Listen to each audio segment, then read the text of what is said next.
Tai dirbsit be išeiginių, dirbsit po 24 valandas į parą ir kitaip nebus, jeigu norėsit ištempt savo verslą. O reklamos tai čia iš kurios pusės? Iš visų pusių. Žodžiu, apsimoka turėti įmonę, kur daro kelias veiklas, tu visada turi būti pasiekiamas. Tu visada turi bendrauti su reaguoti, gali tekti kažką greitai suktis, daryti.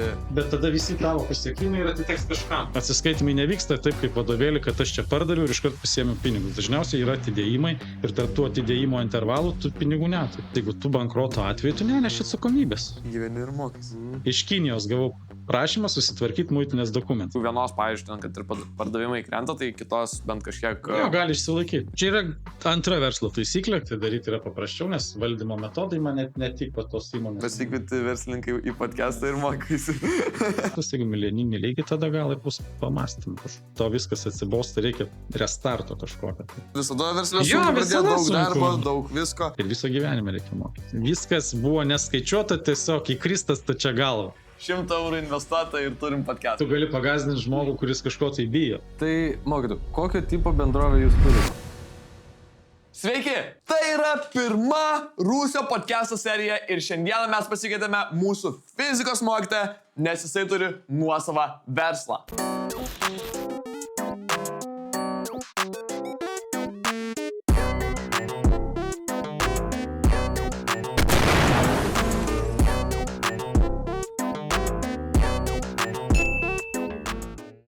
Sveiki atvykę, taip. Pirmas mūsų podcastas ir dabar užduosime jums visokiausių klausimų, žodžiu, apie verslą, apie viską. Taip, bet pradėkime nuo prisistatymo. Kas jūs esate toks? Aš esu fizikos mokytojas ir STEAM, inžinierius, esu inžinierinių technologijų mokytojas, dar prie to pačio. Esu studentas, verslininkas, mokytojas, viskas viename, labai daug pozicijų užima gyvenime, taip kad visko ir nepapasakosiu iš karto. Okay, tai ir mokytojas, ir studentas, ir verslininkas, žodžiu, daug visko vyksta. Ar ne per daug? Per daug, kartais yra per daug ir norisi viską mes, bet po to pagalvoja, kad mokslas reikalingas tam, kad žinias praplėsti, kad galėtum verslus vystyti, viskas su visko susiję ir negali vieno kažko tai atmesti. O mokykla yra kaip persikrovimo kažkoks tai vieta, kur tu gali persikrauti tiesiog nuo savo minčių, nuo visų tų kitų dalykų ir pailsėti ir atsigauti ir pabendrauti su žmonėm, praplėsti pasaulėžiūrą savo prie to pačio praplėsti, nes mokytas ne tik tai, kad moko, bet jis visą laiką pats mokosi dar prie to pačio. Turėsime, man atrodo, vėliau dar klausimą būtent dėl to, kad kodėl dirbate mokytojai. Jūs, jeigu jau ten turite ir verslus, ir tą ir aną. Bet čia truputėlį vėliau. Dabar vis tiek mūsų šio podcast'o, nors podcast'as yra pavadinimu Rūsio podcast'as, bet mūsų pagrindinės temos yra vis tiek apie verslą, apie ten įmonės, visokius tokius dalykus. Tai aš turiu jums tokį tiesiog irgi net ne klausimą, bet tiesiog teiginį. Papasakokite apie savo verslą. Ką jūs darote, kuo užsiemate, jeigu turite ne vieną, tai kokius, kaip jie veikia ir panašiai. Turiu kelis verslus, viena įmonė dirba su keliose sferose, net negalim pasakyti, kad tai yra vienas, ten pradedant automobilių stiklų keitimų, yra berėmių pertvarų montažas, yra stiklų tamsinimai, kas susiję reklamos gamyba. Čia viskas po vieną įmonę ir dar kita įmonė yra, kuri prižiūri šildymo katilų servisas. Tai montuoja, paleidimus, derinimus atlieka. Mes įdėsim į aprašymą mokytojo įmonės visas. Jeigu jums įdomu katilai, pavyzdžiui. Katilai yra pati gal tokia daugiausiai žinių reikalaujanti sfera, kuri pastovi turi tobulintis, nes tai yra žengimas su technologijom visą laiką, nes tos technologijos keičiasi. Dabar neišsiplėsim, nes labai neužteks tikriausiai laiko. Čia vieną aš galėčiau apie šilumos siurblį pasakoti kelias dienas ir neturėsim kaip sumontuoti po to viską. Okay, tai žodžiu, esmė katilai ir ten tamsinimai langų. Jo, langų tamsinimai, keitimai, berėmės pertvaros, aš pagrindė dirbu su šitais reklamos gamyba. O reklamos tai čia iš kurios pusės? Iš visų pusių. Berėm šviestūrinės raidės, lipdukai viso. Ta prasme, kur, pavyzdžiui, stendus daro su kažkokiais šitais, tai... Jo, apšviesti stendai, neapšviesti. Yra daug visų. O tai kaip tada kyla idėja kažkurių iš šitų verslų, ar visų, pavyzdžiui, langų tamsinimo, ar... Kaip užsiimti pačiu verslu? Kaip kyla idėja būtent tokių verslų užsiimti? Tai langų tamsinimas, aš kažkada dirbau labai jaunas, kol dar studentas buvau stiklų tamsinimo įmonėje, mačiau perspektyvas kažkokias tai ir nutariau pats, kad atidaryti yra paprasčiau, nes valdymo metodai man net netiko tos įmonės, kurioje aš dirbu. Žodžiu, pamatėt spragas, kurias Jo, ir galėtumėte aš pasitaisyti pas save ir tiesiog atsidaryti tą įmonę. Ir atsidariau. Po to su stiklų tamsinimu, tai yra darbas su plėvelėm, labai susijęs yra su reklama praktiškai, nes irgi yra darbas su plėvelėm, su kažkokiais taip užtempimais medžiagų, tai prisijungiam reklamos gamybą, bet dirbdami, beklijuodami ten visokias stiklinės pertvaras, apžiūrėjom kalnus brokų visokių, kuriuos matėm ir kuriuos technologiškai tada jau matėm, kad galim ištaisyti ir kažkaip pakeisti technologijas, nusprendėm ir tas berėmės stiklinės pertvaras montuoti visokias, tai pradėjom po truputį tas stiklinės pertvaras montuoti ir ko čia dar, automobilių stiklų keitimas, tai tamsinant automobilius mes vis tiek dažniausiai išimam tuos stiklus, tai tas verslas jau buvo irgi susijęs su tuo. Tiesiog pasiūlėm, jo, kada vyksta ekonominiai šuoliai, tas tamsinimas tai yra antraeilės, kaip pasakyti, ne pirmos būtinybės prekė. Pirmos būtinybės prekė yra mašinos stiklų keitimas, o tos antros būtinybės prekės kaip tamsinimas, čia yra prabangos prekė. Tai jeigu žmonėm ten kažkokiam krizėm metu dar kažko, jeigu žmogus vis tiek neišmes mašiną savo, jisai turės važiuoti ir į darbą, visur, jam būtina pasikeisti, nes jisai tiek apžiūrų nepraeis. O tamsintis gali ir netamsint, kol neteis geresni laikai. Tai kad išlaikyti verslo kažkokį tai stabilumą, tu turi galvoti pastoviai, ką prijungti, kad eitų sklandesnis taškas. Žodžiu, apsimoka turėti įmonę, kur daro kelias veiklas, nes tada jeigu vienos, pavyzdžiui, kad ir pardavimai krenta, tai kitos bent kažkiek... Jo, gali išsilaikyti. Ant to balansuoja kažkaip. Bet negalima sakyti, kad ir gerai išsiplėsti ten 1000 paslaugų, nes 1000 paslaugų tai yra 1000 skirtingų sferų, kuriam tu turėsi turėti ir žinių, ir turėsi personalo daug turėti, o universalų žmogų atras, kuris dirbtų visose sferose, kaip aš, pavyzdžiui. Aš esu universalus, aš galiu, nes aš turiu didelį bagažą inžinerinių žinių. Aš galiu viskur, fizikas esu. Aš galiu bet kokį darbą praktiškai atlikti, kas susijęs su tuo. Bet suras žmogų, kuris būtų toks pat kaip tu ir kad galėtų vienas padaryti viską, praktiškai neįmanoma. Tai judant tada prie kito klausimo ir bus, ar jums buvo sunku pradėti tą būtent verslą, kaip sunku buvo ir ar kažkas jums padėjo? Ne, padėti niekas nepadėjo, viską įkūriau pats ten, dar kaip mokykloje, man atrodo, mokiausi. Ir pirmas mano pažintis su verslu, tai buvo 16 metų, man atrodo, užsirašiau darbo biržą, organizavo kažkokius verslo kursus, neaiškius tokius ten. Dar tie laikai, ten 2000 metai, kažkokie 2002. Tai pasibaigiau tuos ir ten pastoviai kalė į galvą, bet tu dar nesuvoki. Tada jaunas bai nesuvoki, kaip tas verslas vykdomas. Visą laiką kalė į galvą, kad atsidarysit verslą, tai dirbsit be išeiginių, dirbsit po 24 valandas į parą ir kitaip nebus, jeigu norėsit ištemti savo verslą. Tada... Taip ir dabar sako šiaip. Taip ir yra, tai čia yra pirmoji verslo taisyklė, kad jeigu atsidarai verslą, tai nusiteik dirb 24 valandas į parą ir 7 dienas per savaitę. Nes kitaip verslo, nebent ten kažkokią labai gerą idėją turėsi, kuri ten pati save stums rinkoje ir tau nereiks įdėti. Ja, taip, bent jau kaip aš suprantu, aišku, tu ten dirbti tiek, tai tikrai toli gražu nereikia, bet tu visada turi būti pasiekiamas. Tu visada turi bendrauti, reaguoti, gali tekti kažką greitai suktis, daryti. Čia yra antra verslo taisyklė, kad tu turi būti pasiekiamas visą laiką. Ir bendravimas tai yra pagrindas bet kokio verslo. Tu gali sukti 100 pačius populiariausias ten kažkokias prekes pardavinėt, kuriom net reklamos nereikia. Bet jeigu tavęs nepasieks, iškils kažkokiam klausimam, tu pardavimų neturėsi. Nes pirmiausia, tu turi vis tiek atsiliepti, ten bus kažkokių nesklandumų su tiekimu, dar su kažkuo. Ir jeigu tavęs nepasieks, antrą kartą tas žmogus iš tavęs nieko nepirks. Čia aišku, nebent jau turi tokio lygio verslą, kad tu samdai žmonės tam tiesiog. Jo, bet aš pats neseniai susidūriau su... Arba asistentai kokie, pavyzdžiui. Gal neminėsiu pervežimų kompanijos kokia, nes negražu bus tikriausiai. Negražu.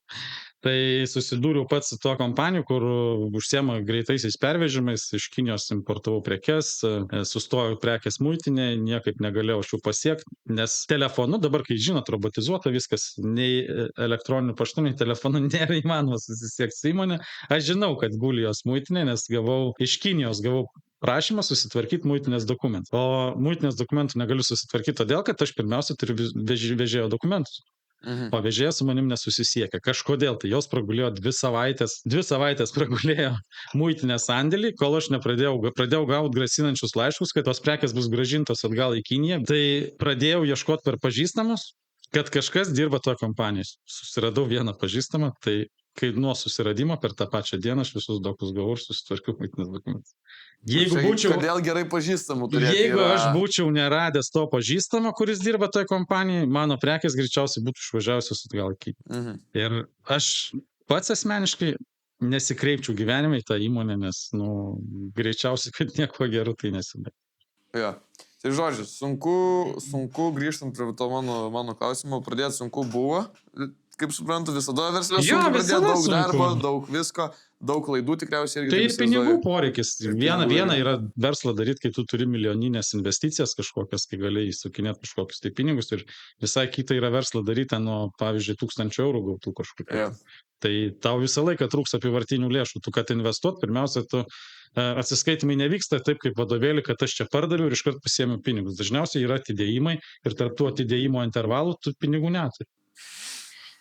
Nes tau trūksta apyvartinių lėšų. Jeigu tu turėtum 1 milijoną pinigų, tai taip, tu ten padarai, nusipirkai tam tikrą prekę. Čia elementarus verslas, perku, parduodu. Tai nusipirkai prekių, atvežiai, atidavai klientui, klientas tau atidavė pinigus, nuvažiavai vėl nusipirkai, būtų labai geras verslas. Ten paėmė, ten atidavė ir pinigai tau tik tai daugėja. Bet taip gyvenime nevyksta, nes atidėjimas kartais būna iki 3 mėnesių.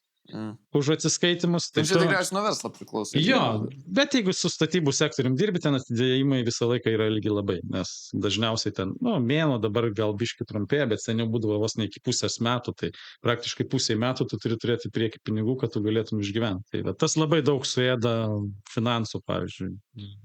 Užsišaldo tų pinigų tavo apyvartinių, kurių tu neturi ir neturi iš kur paimti. Nes bankai dažniausiai, jeigu tu tik pradėjai verslą, bankai dažniausiai su tam net kalbas neina, kad tu galėtum prasifinansuoti. Tai, mokytų, kokio tipo bendrovę jūs turit? Mažą bendrovę, UAB, AB?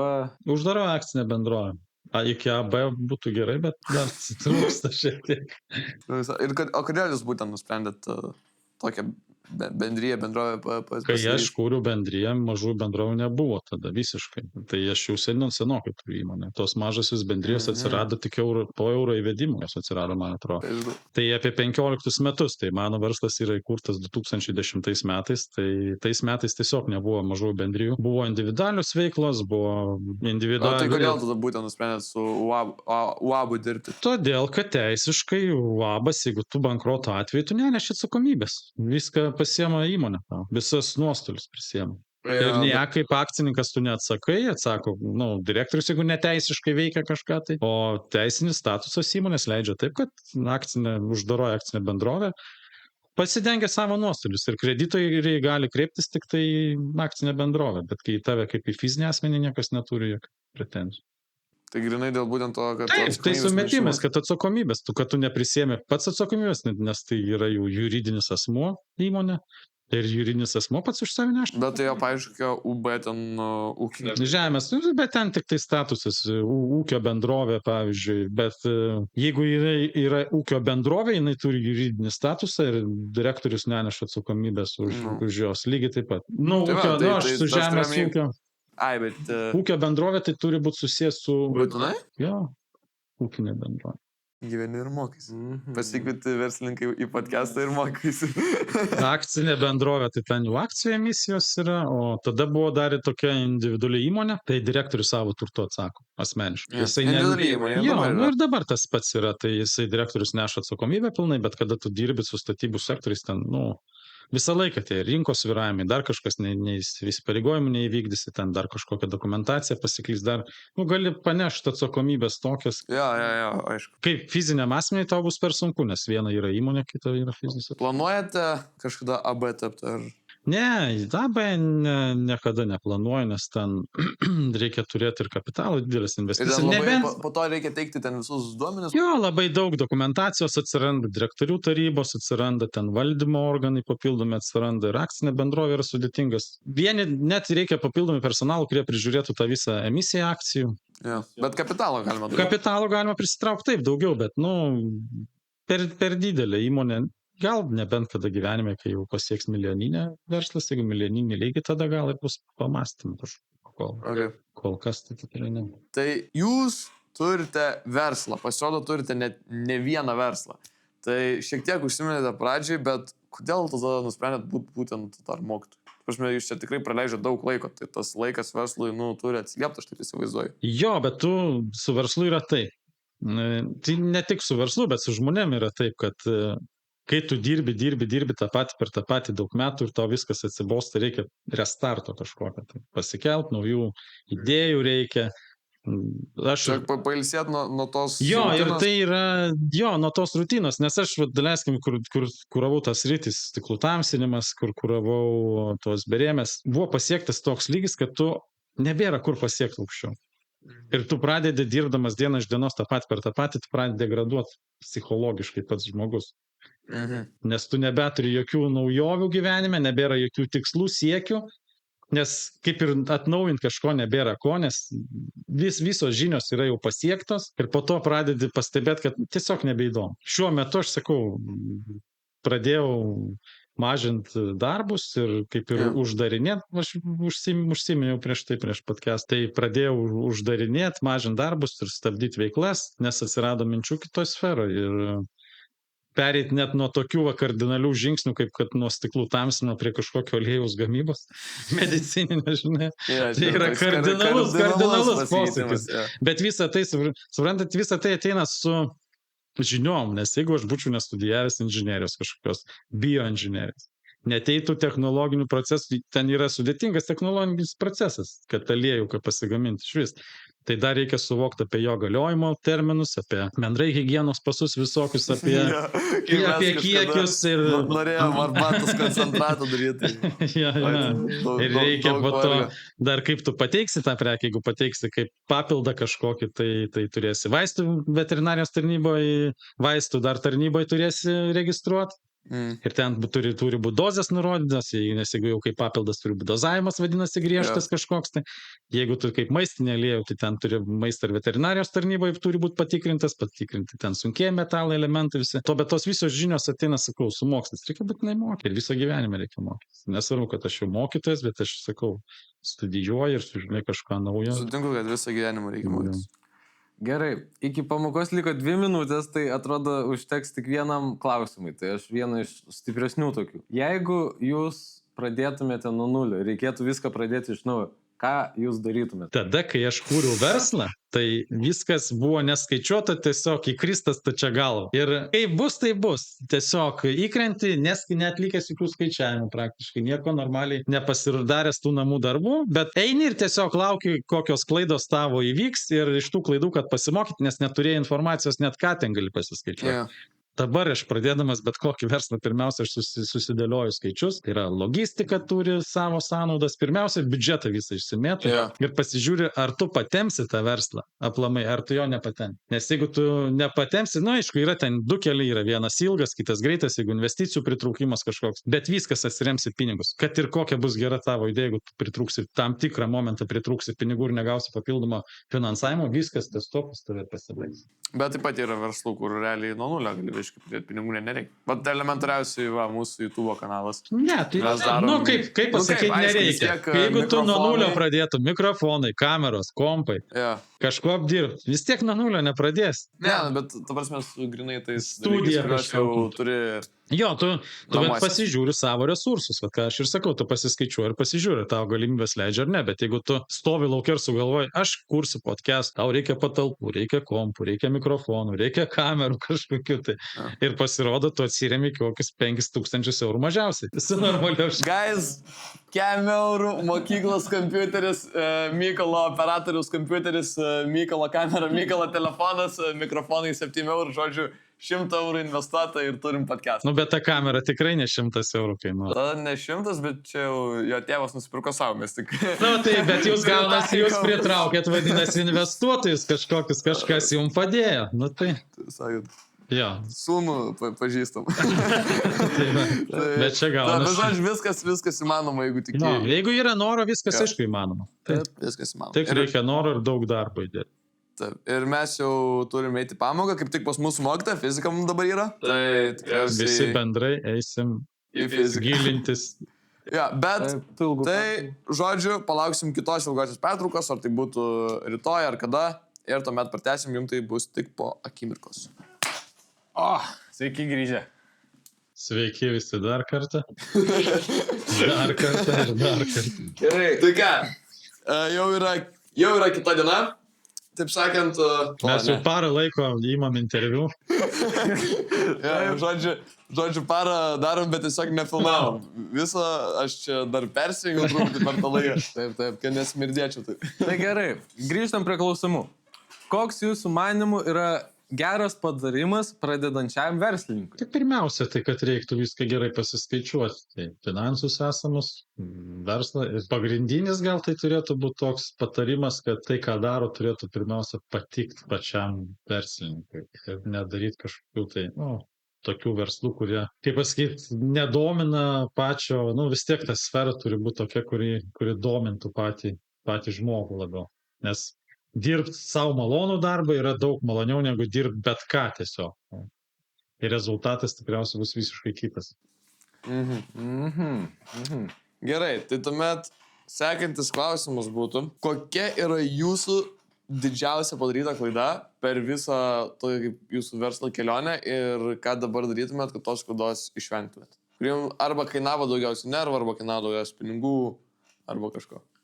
Tai visi teisminiai procesai kainuoja daugiausiai nervų, bet neišvengsi čia. Ant tiek tu negali net apžiūrėti, nes tu dirbi, jeigu darbas yra. Bet kokiu atveju čia yra darbas su žmonėmis ir kiekvieno žmogaus vidinių interesų ir psichologinių būsenų tu negali numatyti. Tai yra buvę pas mane, darėm vieną objektą ir tiesiog žmogui kažkas tai nepatiko ir prasidėjo vos ne metų laiko. Ne iki teismų nedaėjo, bet stumdymasis teisminiais dokumentais tiesiog. Mes nusiunčiam, mums atsiunčia. Ir ten po to begalė turi analizuotis direktyvų visokių, Europos Sąjungos, dar ten. Nes yra, jeigu tu dirbi statybų sektoriui, tai kas liečia plėvelių tamsinimą, tai yra statybų sektorius, mes esame apriboti statybų teisinio reglamento ir to reglamento turi visi laikytis, o kiekvienas interpretuoja savaip. Čia kaip ir teisinis procesas, tai sunku net pasakyti, o tokių klaidų, pats klaidų tu ir nepadarai, galima sakyti tokių. O tu atsiremi į kažkokius tai kitų interpretuojamus tiesiog teisinius aspektus, kitaip negu tu suvoki. Žodžiu... Jo, ir tie pradeda manipuliuoti. Blogiausias yra atvejis tas, kai tu padarai darbus ir žmogus tiesiog nenori mokėti ir jis nenorėjo mokėti to pinigų nuo pat darbų pradžios. Bet tai nėra, kad jis per teismus daugiau sumokės pinigų, negu kad tiesiog atsiskaitytų. Labai sunku. Mes turėjom vieną objektą Prancūzijoje. Galėjom kreiptis į teismą ten dėl kreivų stiklų, negalėjom padaryti kokybiškų tų plėvelių, bet tas namas Prancūzijoje priklausė rusų oligarchui. Mes padarėm objektą, pradėjo kabinėtis, ten tiesiog, pradėjo kabinėtis dėl tarpelių kažkokių tai, kurie techniškai jie turi būti ir kitaip tu nepadarysi to objekto, nes tai yra techniniai sprendimai tiesiog. Bet užsakovui nepatiko, pradėjo kabinėtis, prasidėjo teisminis procesas. Mes iš pradžių dar nuvykę pasimatavom, pasižiūrėjom, kad dėl stiklų kreivumo visą tai atsitinka ir kas ir daugiau negalėjom net jovyti. Nes tu nenueisi pasveikinti, nenuvažiuosi į Prancūziją pas žmogų ir neįeisi į namą tiesiog su savo instrumentais, kad atliktų kažkokių tai matavimų. Bet tai, ta prasme, jis neįsileido ir jis nebeatrašė? Nebeįsileido. Ir jis nebeįsileis niekada, todėl kad jo interesas yra nemokėti, nes kai eina kalba, čia ne apie 5,000 eurų, ten ėjo kalba apie 100 kažkiek tai tūkstančių. Ir kai eina kalba apie tokius pinigus, kodėl aš turėčiau sumokėti ten 80,000 eurų, jeigu aš jų galiu nemokėti, todėl kad mano... O tai ką jūs darėte? Nieko. Teismą? Mes bilinėjomės, mes darėm tą objektą per Lietuvos kompaniją vieną, mes tiesiog pasirašėm taikos sutartį su ta kompanija Lietuvoje. Ir mes nebegalėjom patekti, todėl pasirašėm, kad tas procesas mūsų teisminis jau užtruko 1,5 metų, advokatas kainavo per 1,5 metų ten netoli 6-7 tūkstančių eurų, vien advokatas, iki teismo niekas net nedėjo. Yeah. O jeigu dar būtumėm į teismą kreipėsi, dar ten metai, vis tiek advokatam išlaidas ir aš pasiskaičiavam taip, kad mums pigiau yra tiesiog prisim kažkokią tai baudą už blogai padarytus darbus. Bet tai, ta prasme, vis tiek jūs tų 80,000 nebūtumėt gavę, ta prasme? Ne. Ne, mes jeigu būtų pasirašę priėmimo perdavimo aktus, mes būtumėm gavę tos 80 000, bet viskas gavosi taip, kad mes dar turėjom susimokėti baudą už tai, kad neįvykdėm užsakymą. Bet tada realiai gaunus, kad jums nuostolius ant 100. Taip, bet tai tas Tai nuostolis gavosi. neverta dėl tokio šito jau eiti į teismą. Tu nelaimėsi. Todėl neverta, kad tu nelaimėsi. Tu gali eiti į teismą, jeigu 100% esi įsitikinęs, kad tu laimėsi. Galima, supranti, kai tu susiduri su tuo žmogu. Arba bent jau tada, tarkim, blefas. Nežinau, aš esu jūs dabar ten prisižiūrėjęs. tu- Pavyzdžiui, ateini tam žmogui, kuris bent jau, užsakė tą visą dalyką. Tai jeigu vienai per kitaip darbus darys, tu jam tiesiog grasini, kad paduosim į teismą, varysim iki galo, jis pats, sak, nenorės tų problemų. Arba galit kažkaip sudylinti, pavyzdžiui, gal ne 8 400. Čia supranti, kai tu gali pagazdinti žmogų, kuris kažko tai bijo. Bet tai gerai, bet tai jeigu jisai bijo sumokėti 80 000. Jis nebijo, jis nenori. Nu, Per nenori. baimės ir noro yra Ja, gerai, bet skirtumas. tai jeigu jisai nenori sumokėti 8 000, tai jis dar labiau nenorės sumokėti dar daugiau, kad... Ne, jisai turi, supranti, jisai ar taip samdo advokatų komandą. Pas jį visą laiką yra užnugaris advokatų komanda, kuris jai jie stabiliai moka tos pinigus. Jie tiesiog gauna algas ir jisai ar dirbs tie advokatai ir jie sėdės, jie vis tiek gaus tos pinigus. Tai ar nusiųs tą advokatų komandą kažkokią, tai jiem dirb dabar, vat prieš mane, tai jam nieko nereiškia. Ir tu, jo labiau, kad kitoje valstybėje dar visą tai vyksta, kad tu patektum į tą, tu turi Lietuvos advokatas, tau nieko negali, Prancūzijoje turi advokatas samdytis. O čia aš jau gal toks ir būtų dalinai klaidos išvengimas dirbti tiesiog Lietuvoje. Ar nėra pakankamai užsakymų? Ne, tai Lietuvoje tokių objektų mažai yra. Tiesiog tu turi vis tiek važinėti per pasaulį kažkokius ir jo labiau, jeigu su kažkokiom naujovėm, čia buvo naujovės, tai ten naujos technologijos, tai čia buvo 12 metais, man atrodo, kai tik pasirodžiusios naujos plevelės, kur mygtuką paspaudė, jos skaidrios pasidaro, gali matai, mygtuką paspaudė, užsimatina, nepermatomas. Ir ten 1 kvadratinis metras kainuoja apie 1000 eurų. Bet jūs dar sumokėti ir už pačias plevelės? Ne, mes avansus siemam. Tai Ai. mums tik tai nesumest, tas nuostolis ir yra. Tai, tą nuostolį mes įvertinam tik tai tą, ką mes turėjom baudą sumokėti. Todėl, kad už visas medžiagas jie kaip ir avansų jau buvo susimokėję. Bet už darbą tada nekiek Tai negauna. už darbą mes ir negavom. Na, bet čia tokių klaidų niekada neišvengsi. Tai kitas atvejis yra taip ir pasitaikė. Į tokias, jeigu tu dirbi, visą laiką reikia susitaikyti su to, kad tu papulsi į tokią situaciją. Ir tas vienas kitas sprendimas, dabar irgi mes darėm, nenoriu įvardinti konkrečių objektų, nieko darėm vieną objektą ir tiesiog techninė priežiūra parodė savo kažkokius kaprizus ir nepriėmė objektą. Metų laiką. Tai mes pasiekėm galutiniam rezultatą tą techninę priežiūrą, pašalinom bet įsivaizduokit, ką tai reiškia metus laiko negautų pinigų, kas buvo Jo. suplanuota.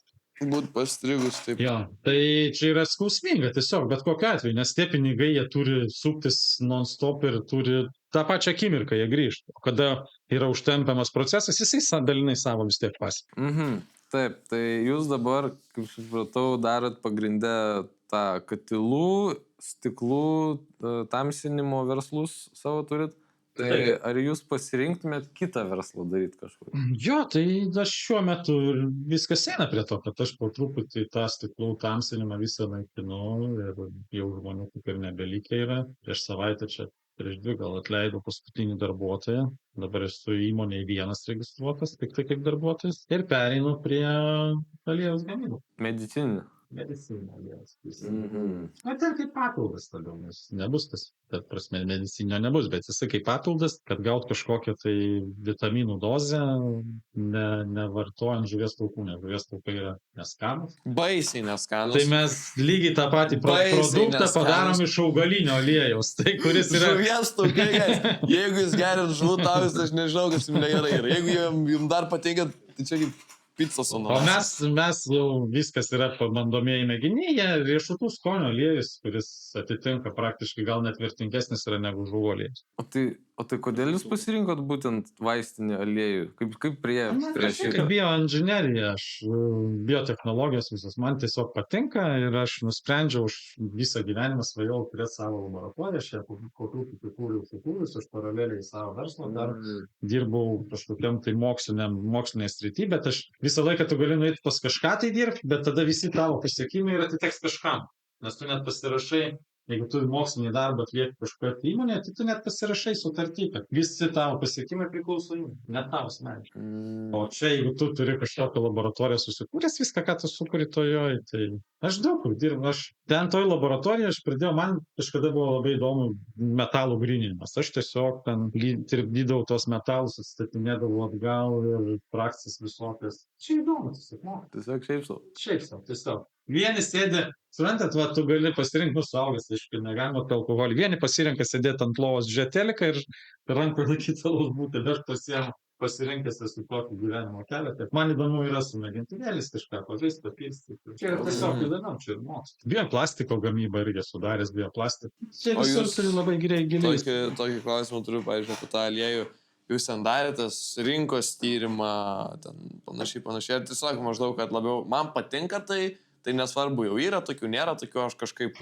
Ne, jau man nebe pirmas verslas ir rinkos tyrimas yra padarytas ir visi keliai yra praeiti iki to lygio, net ką tu gali rinkoje jisai ir egzistuoja šiai dienai.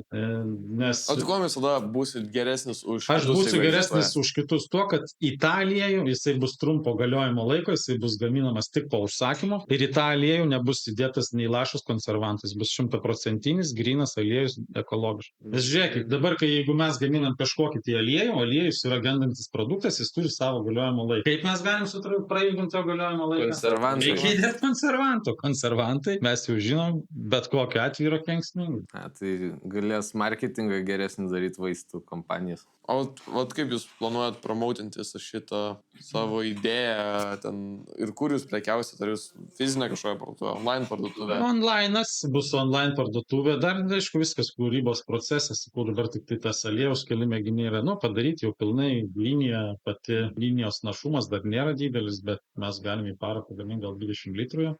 Kol kas. Normaliai, jeigu jo ten nedaug reikia. Jo, jisai žmogui savaitėje maždaug 100 ml gaunasi. Tai, taip, ten ganėtinai taip, bet linijos našumas nėra didelis, bet apie 20 litrų kol kas, o po to...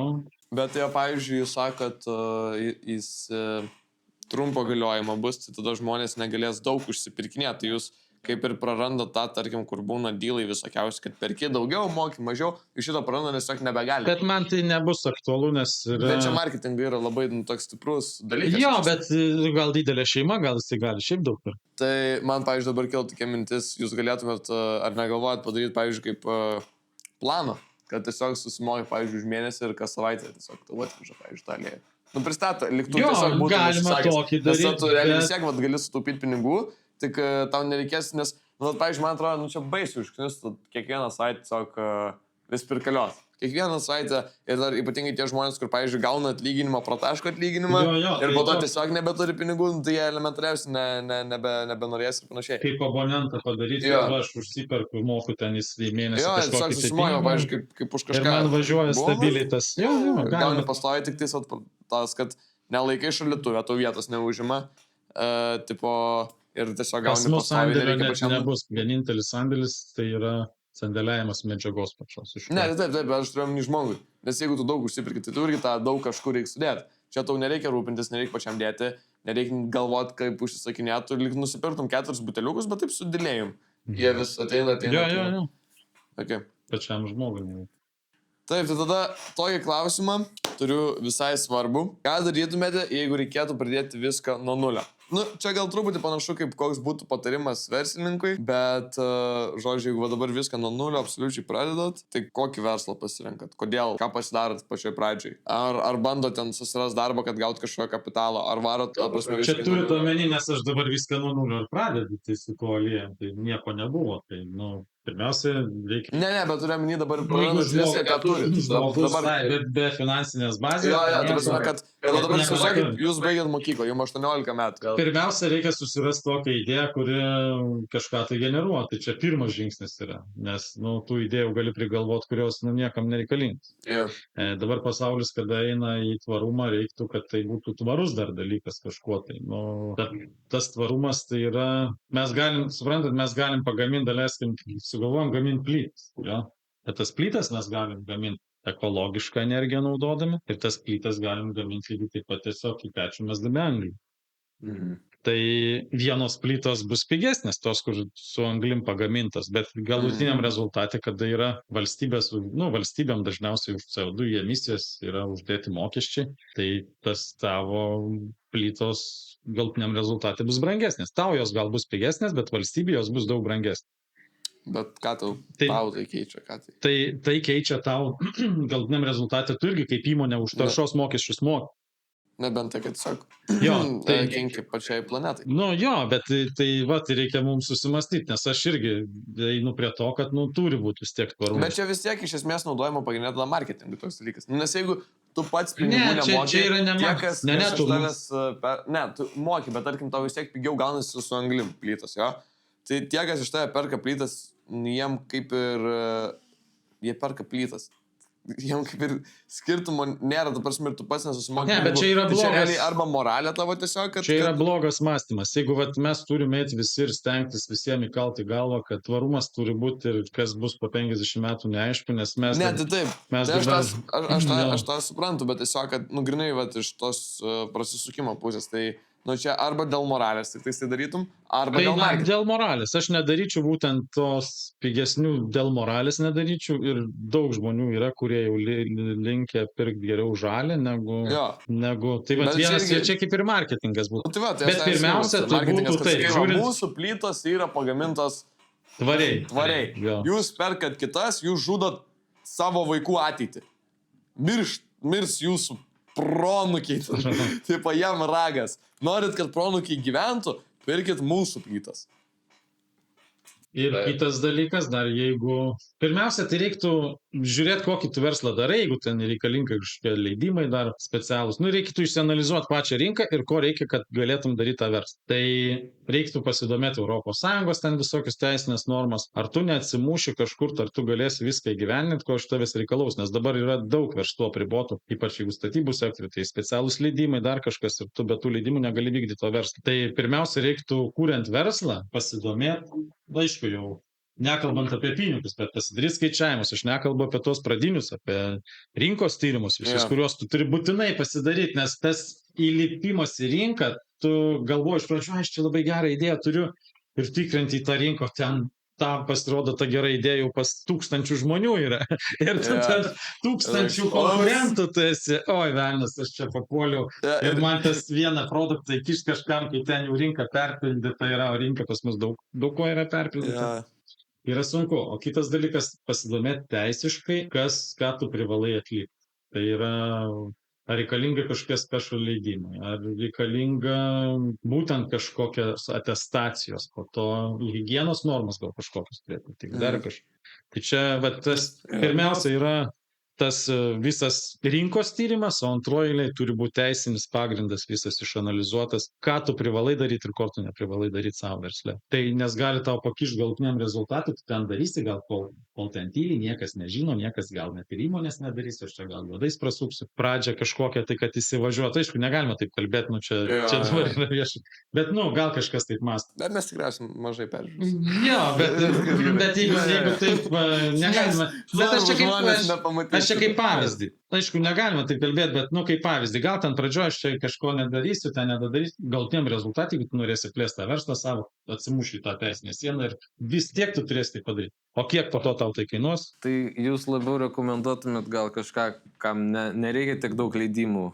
Ne, tai paprastas verslas pirk parduok, bet tas pirk parduok. Geras verslas tai yra kažką gaminti nuo nulio. Ir pirmiausia, geras verslas prasideda nuo geros idėjos. Tai ta idėja turi būti tokia, ko nėra rinkoje praktiškai. Tai čia bus tas pats geriausias verslas, bet labai ilgai reikia galvoti dabar, ko nėra rinkoje, nes mūsų rinka yra perpildyta. Nes pagal... Bet tai sako, kiti sako, kad kaip tai geras verslas yra, kai tu ateini, pažiūri, kas jau yra rinkoje, sugebi tai padaryti geriau, pigiau, greičiau ir paleidi. Sak, patobulini tai, kas jau yra. Nebent jeigu tu gali kažkuo tai patobulinti ir ten laimėti kažkokios ar ekonominius klausimus. Arba, pavyzdžiui, ten sujungi kelis dalykus. Žiūri, šitas gerai, bet trūksta to, šitas gerai, bet trūksta to, tai... Nebent, tai aišku, gali visą laiką, bet dabar jeigu tu programavimo kažkokį verslą galvosi, tai ar tai yra perspektyvų? Dar programavimas... Nebent kursėjai, kuris... Nebe perspektyvų. programuotojai turi savo ateitį dar maks 5 metus, po 5 metų jie išnyks kaip specialiai. Aš planavau stoti informacinės technologijos. Informacinės technologijos nėra programavimas, informatikai bus reikalingi visą laiką, todėl kad kažkas turės fiziškai sujungti kažką. Ir dabar aš dirbu IT specialistų. Iki tol, kol robotai ne... Robotai niekada, ne, nu kažkas galutiniame rezultate turės ir tą robotą. Taip, jau dabar ten Teslas viskas. Ja, bet ten 8 štukių kainuoja vienas. Nu, koks skirtumas dabar, bet pagalvok, prieš kelis metus jų iš vis nebuvo, dar po kelių metų. Jo, tai vat, daug pigesnė. aš dabar nesiniai dalyvau paskaitoje tokioj, iš Anglijos buvo atvažiavęs dėstytojas, tai prognozuoju. 5 metų, maždaug 5 metai, programuotojai bus nebereikalingi. Nu, bet dabar, sakai, AI jūs galite. Išmanasis intelektas, jo, tu jam duodi užduotį pilnai, jeigu tu suvoki, ką jam duoti, jisai tau parašys bet ką, net appsus gali kursu, jo, šiai dienai ir tau nieko nereikia, tau visiškai programuotojai toks, jo, viską padarys išmanusis intelektas. Tai čia vat viena iš tų sferų, kur šiai dienai investicijom nematau poreikio tolimesnio, nes, nu, Xiaomi žinom, kad jau yra visiškai robotizuotas fabrikas. Žinot, ne? Ne. Nežinau. Nei vienas, Xiaomi yra pilnai robotizuotas? nei vienas žmogus nebedirba tam fabrike, yra išjungta šviesa ir pilnai tamsa vyksta. Tamsa vyksta. Nėra net kas prižiūri ten. Ir ant elektros dar pataupė. Pataupė ant visko. Ui, tai va kodėl pigus gal. Gerai, mes jau 2 minutę vėluojame pamoką. Gerai, susitiksim. Grįžtame vėl. Mes nebuvom net niekur išėję. Ką tu tiesiog čia padarai? Antrą parą sėdėm. Gerai, palauk. Ką tas? Judame prie kitą klausimą. Taip, ar reikia jūsų manimo aukšto išsilavinimo verslo kūrimui? Ta prasme, ar jisai padeda nors kažkiek, ar jeigu jau kuri verslą, tai cinant univero ir tiesiog praktika, klaidos padarytos ir tai geriausiai išmokina. Ne, mokslas visą laiką yra naudingas tuo technologiniu požiūriu, kad tu, jeigu nebūsi mokslo baigęs, tu verslas kažkokio aukštų technologijų verslo, tu niekaip nesukursi, nes tu neišmanysi pirmiausia tų technologijų. Ja, bet o jeigu tu kuri ne technologijų verslą, tiesiog tą paprastą parduok, tas pats dropshippinimas. Bet kiek jų yra tų dropshippintojų ir kiek tų pardavinėtojų yra? Tai daug. Tu dar stosi į dar vieną, taip, įstosi, įsivelsi į dar vieną ten labai 100-tūkstantinę perpildytą rinką. Taip. Ja, bet tiesiog, ta prasme, tu neturi kur kažkokių technologijų, tiesiog, bet kas, net ir YouTube kanalas mūsų, tas pats kaip ir verslas skaitosi. Nežinau, ką čia dar tojo paimti, prasme, kad visiškai tiesiog. Ne, kelnes gali gaminti, ta prasme, kelnių nepagaminsi, jeigu tu nežinos technologijų, tu jų nepagaminsi. Ne, bet tai tu gali pasimokinti, ta prasme, būtent to dalyko. Tai taip, ten suvėjų gali kursus kažkokius palankyti, pabaigti, jo, bet, Arba tiesiog samdyti žmonės, čia kurie gamins. paprasti verslai yra, kiek tų siuvyklų yra. Vienas bankrutuoja, kitas atsidaro, rinka kažkiek atsilaisvina, vėl tai kaip ir kituose per pardavinėtuose. Pasižiūrėkit, biški kažkoks ekonominis susvyravimas, 50%, nedaugiau 80% įmonių užsidaro. Baigėsi viskas. Dabar kitą, pavyzdį, kirpyklo, tarkim. Kirpyklo, o kodėl tu manai, kad kirpyklai nereikia išsilavinimo? Tai tugi nekirpi plaukų. Tu kaip valdyti patį verslą, kad tu tik tai surenki kirpėjus. Nes tau nereikia, tu ir kelnių pats nesiūni, tu tiesiog... Jo, bet tu turi, vis tiek tam versle tu turi turėti kažkokių tai žinių. Tau stumdyti neužteks, jeigu tu nesuvoksi, kaip tas kirpėjas dirba, tau reikia kažkino darbą verti. Bet, ta prasme, ar univeras tam ar padeda? Kažkokiais, žiūrint kažką tu studijuosi. Bendras išsilavinimas tai padeda. Matematika bet kokiu atveju reikia išmanyti. Ja, šitas. Jo, tai jeigu tu nesimoki, baigi 9 klases ir net skaičiuot normaliai nemoki. Ja. Tai po to darysi parduotuvę, tai yra ekonominiai dėsniai, kokio atstumų nuo gyvenamų plotų turi būti. Tai kaip išsiskaičiuoja pagal sudėtingas matematinės formules. Jo, labai sudėtingas. Ne, tai faktas, kad tau reikia, ta prasme, žinių turėti. Žinių reikia. Turiu omenyje, ar jūs manat, kad, pavyzdžiui, darant, kad ir tos pačius skaičiavimus, ar yra tiksliai univerė, kad būtent to moko ir ar geriau eiti į univerą, ar realiai tiesiog paimti, atsidaryti kažkokius pavyzdžius, atsidaryti YouTube, atsidaryti ChatGPT, išsimokinti, pasiprašyti, kad tau duotų visus, pasibandyti pasiskaičiuoti, pačiam vos ne per praktiką, ar tu ne geriau išmoksi būtent to dalyko, negu tiesiog einant į univerą. Ta sfera geriau išmoksti. Ja, realiai tu gali daryti ir be to. Bet jūs visą laiką nepamirškit, kad gyvenime turėti atsarginį variantą. Jo, čia sutinku absoliučiai. Tai kaip liaudyje sako, kiaušinių negalima dėti vieną pintinė, ne? Nes jeigu tu pargriūsi, greičiausiai, kad nei vieną nebeturėsi. Jo.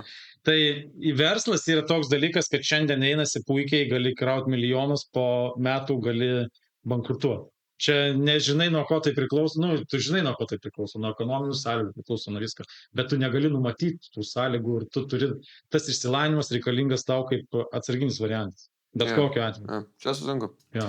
Žodžiu, Kad verslo negali, to aš dar minus. Sakysi. Kad verslą negali daryti, neturėdamas ne, taip nėra. Tu gali ir 9 klasės pabaigęs padaryti Jo. kažkokį normalų verslą, bet ar tai bus amžina, tai nebus amžina. Kad būtų amžina, versle visą laiką vyksta pokyčiai. Jo.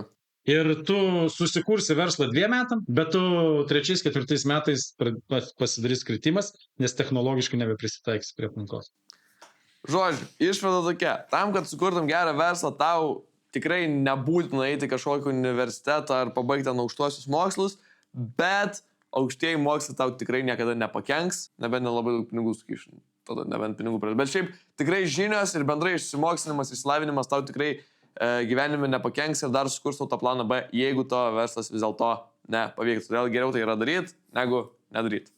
Na ir aš iš savo patirties nežinau nei vieną verslininką, kuris visą gyvenimą be nuosmukių išlaikė verslą. Yeah.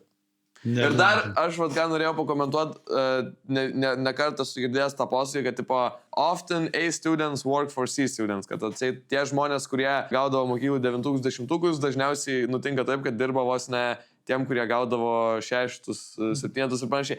Ir aš asmeniškai tikrai nežinau, ar čia yra tiesa, reikėtų labai pasigilinti, ar taip yra, bet net jeigu taip ir yra, tai jie gal ir dirba tam žmogui, kuris gaudavo 6 ar 7, bet tai 1 iš 100. Tai on average, tie, kurie, pavyzdžiui, turėjo 9-10, tai jie gal ir dirba kažkam žmogui, bet jie vis tiek uždirba ten gerą atlyginimą, ką žinau, 3 štukas kokias per mėnesį. O taip, ten vienas, kuris turėjo 6-7, gal ir gauna ten lemus ar 100,000. Bet visi lygiai, kurie turėdavo 6-7, tai tipo, ten ar dar mažiau, ten 4, tipo, tai jiem nebūtinai bus taip gerai. Bet čia viskas priklauso labiau nuo žmogaus charakterio savybių. Jo, ne visi turi drąsos, aš esu pažinojęs, sutikęs per savo gyvenimą su žmonių, kurie puikūs vadybininkai, pardavimai 100,000 buvo. Ir aš jiem užduodavau klausimą, tai kodėl tu nedarai savo verslą? Tu taip versle nardai. Kaip tikrai, eilinis, nėra neeilinis žmogus, jo, tokių nėra. O aš bijau prarasti savo pinigus. Vienintelė priežastis - baimė prarasti savo pinigus. Kas nerizikuoja, tas negeria šampano. Jis nesimaldo Maldyvas. Gerai, sekantis klausimas, laikas mus spaudžia. Jūs minėjote, kad Prancūzijoje liktais ten kažkokiam Rusijos oligarchui langus rengėte ir kad jis jums nesumokėjo. Ir dabar... Netiesiogiai jis nesumokėjo, nes ten per subrangęs. Jo. Tai ar jūs manote, kad geriau kurti verslą būtent Lietuvos rinkai ir būtent Lietuvoje, ar labiau kitose šalyse? Ne, Lietuvos rinka yra maža. Kaip tik reikia nesiorientuoti grinai į Lietuvos rinką. Tada tu pasieksi tikrai daug didesnių rezultatų. Ir tas orientavimasis, tai geriau, žiūrėkit, viskas priklauso nuo pinigų kiekio besisukančio valstybė. Pas mus mes esame maža žiauri valstybė, maža rinka, maža ekonomika palyginus. Mažai vaikštų. Jo, jeigu mes įlystumėm į Amerikos rinką, kur vien gyventojų mažai pas mus, kiek čia 2,5 milijono kokie dalykai, tikrai 2 gal, net nežinau tos demografinės situacijos tikros, bet jeigu jūs įlystumėte į valstybę, vien Lenkiją, paimkite, kiek Lenkijoje 17 milijonų, nežinau tiksliai, bet grubiai. Tai yra 10 kartų didesnė rinka negu Lietuva. Tai jūs Lenkijoje nuvažiavę tiesiog, žiūrėkit, tarp 3 milijonų surastum ten 5 klientus, ar tarp 17 milijonų surastum. Čia labai 1,5 kartą. Yra didelė, daug didesnė rinka ir tikimybė, kad tu susirasi toje valstybėje klientų yra daug didesnė. Ja, daug didesnė. Tai 5 kartais praktiškai didesnė. Jeigu tavo našumas yra sakykime, iš 1 milijono 1 klientas, tai kur 17 milijonų, tu 17 klientų. Kur 2 milijonai, ten 2 klientus turėti. Tai yra skirtumas. Tai o kur yra valstybė, kur yra 250 milijonų gyventojų? Tiesa. Jo. Ir Amerikoje padaryti ant kažkokią tai L parduotuvę, 100 kartų didesnė rinka, 100 kartų negu parduoti. Dėl viso aiškumo, Lenkijos rinka pagal šitus skaičius apie 6 kartus didesnė už Lietuvos. Gerai, o tai jūs tuomet darot dabar tą aliejaus vaistinio verslą. Tai ar jūs čia pagrindė irgi Lietuvos rinkai? Pradžiai Lietuvos rinkai, o po to reiktų, ten reikia daug ir logistinius klausimus, labai greitos logistikos, ne tik kad greitos logistikos, reikia vežėjo, kuris turi su temperatūriniam, turi mašinas turėti, kur veža nekintančią temperatūrą, izoterminę temperatūrą. Tai nes nuo temperatūros, įsivaizduojat, kad produktas plus 30 ar plus 40 laipsnių temperatūrai genda daug greičiau negu plus 5 ar plus 1. Yeah. Jeigu pasieks minusinę temperatūrą, sugadins minusas, nes, keičiasi. Užšalt negali perkais, nes... Arba, o gali dar statyti tiesiog, ta prasme, kitose šalyse ten tos fabrikus. Arba statyti, bet, ekonomiškai ten, žiūrėkit, pastatyti, pavyzdžiui, nežinau. Dabar, jeigu verslas gerai einasi. Jeigu gerai einasi, bet čia bus kaip, labiau investicija bus į nekilnojamą turtą, ne į verslą. Nes yra valstybių, kur, aišku, ten gali rajonę statyti, bet net nežinau, kokią čia jums, Singapūrą, paimkite valstybę Singapūrą, pabandykite Singapūrą pirkti nekilnojamą turtą. Bankrutuos. Nebankrutuos, bet ten yra... Nebankrutuos, kodėl? Bet koks butelis prasideda virš $1 milijono. Bankrutuos. Tai, aš čia kaip pavyzdį, čia šoviau tiesiog į tokią valstybę, bet žiūrint kur, kaip ir mes, Lietuvos mastu, jeigu pirksim Vilniuje nekilnojamą turtą, tai aišku dabar jau 100 000 ir daugiau tikriausiai reiks pakloti, bet visą laiką yra rajonas kažkur, kur rajone gali arba net ne Vilniaus rajone. Čia jo labiau, kad jeigu tu išvystysi logistiką, jeigu tu žiūri, ta prasme, į senamiesčius, į centrą, į kažką, tai ten visą aišku bus baisiai dideli šitie kaštai, bet jeigu kažkur. Bet, tai viskas priklauso nuo logistikos, tai tam reikia išvystyti logistiką, reikia atlikti skaičiavimus. Aš dar šitų skaičiavimų netlikinėjau, kur perspektyviau, net kuriam rajone būtų, iš kurio tiek. Šiaip visą laiką Kaunas yra perspektyvesnis logistinių atveju. Nes labiau centre, tipo? Lietuvos centre. Taip. Nes jis nuo jo patogiau visus pasiekti. Tai Kaune tas fabrikas būtų perspektyvesnis dalykas negu Vilniuje. Kol kas važiuoti į Kauną, gamybos organizuoti, nesiruošiu. Kol kas yra čia, kur suorganizuoti, organizuosiu čia. O ateityje, kai kils gamyba, tada jau pradėsi svarstyti taip. Tada reikia išspręsti šitos klausimus, logistinius ir galvoti, kur geriau. Tikrai bus perspektyviau perkelti. Gerai, judam prie sekančių.